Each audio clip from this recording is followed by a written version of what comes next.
very closely to the microphones to make sure that it's being recorded properly.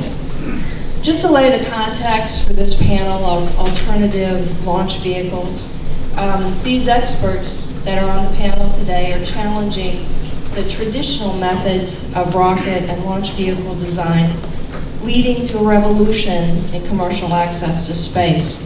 And with that, I'm going to introduce Mitch Burnside-Clapp first, Program Manager at Tactical Technology Office in DARPA. Mitch joined DARPA in February 2011, and he specializes in advanced operational space applications, as well as analysis and design in thermodynamics and heat transfer. Prior to DARPA, he was the president of Embassy Aerospace, where he designed high-power direct current systems. Mitch has served as an Air Force Reserve instructor at the U.S. Air Force Test Pilot School from 2003 to 2011. From 2004 to 2007, he was the chief technologist at Astrovision Australia Limited, responsible for the design and architecture of geostationary satellite systems for high temporal resolution.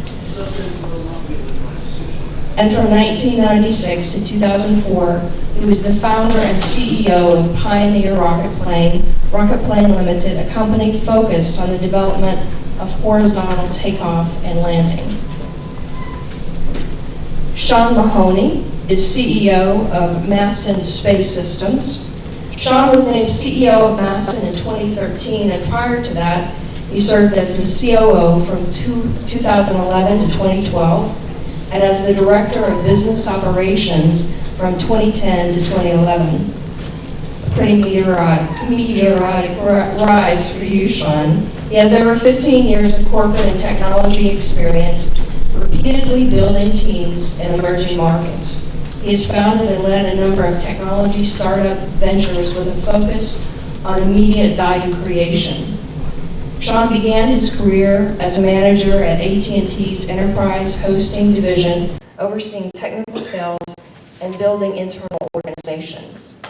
And Will Pomerantz, who is Vice President for Special Projects at Virgin Galactic. At Virgin Galactic, Will is working to extend the business beyond suborbital space tourism through developing the Launcher One orbital launch vehicle for small satellites, as well as suborbital research campaigns on Spaceship Two. Will also serves as a trustee and chair of the board of advisors for the Students for the Exploration and Development of Space, the world's largest student space organization. Previously, Will worked at the X Prize Foundation, where he served as the primary author and manager of the $30 million Google Lunar X Prize and the $2 million Northrop Grumman Lunar Lander X Challenge. Will also worked at Brown University, Futon Corporation, and the United Nations.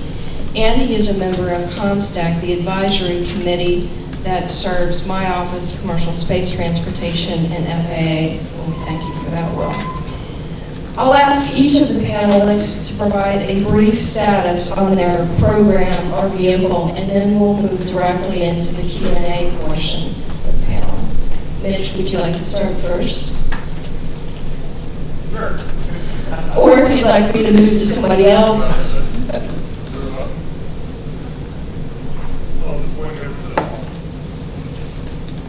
It says on. Got it.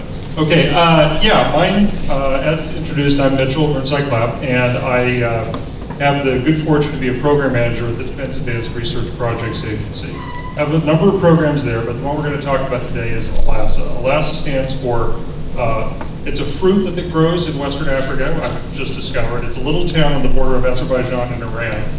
It's amazing what you can find out on Google these days.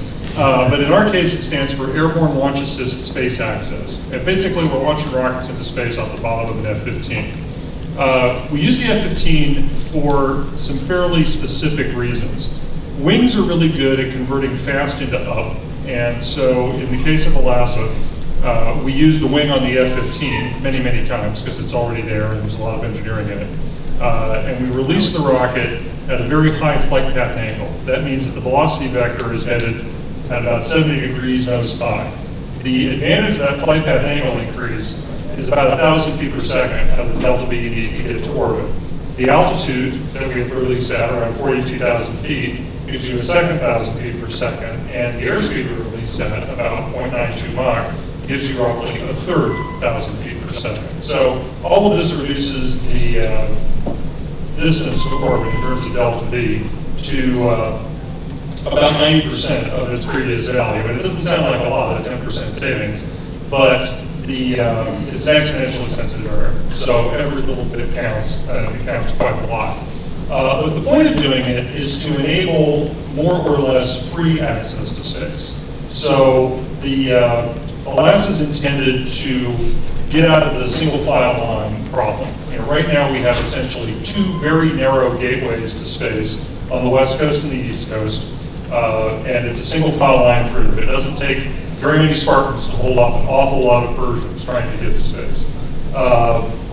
In the case of Alaska, because you can go to pretty much anywhere you want to release from the aircraft, it means that you have free access to all 6 orbital elements. Alaska is a funded program.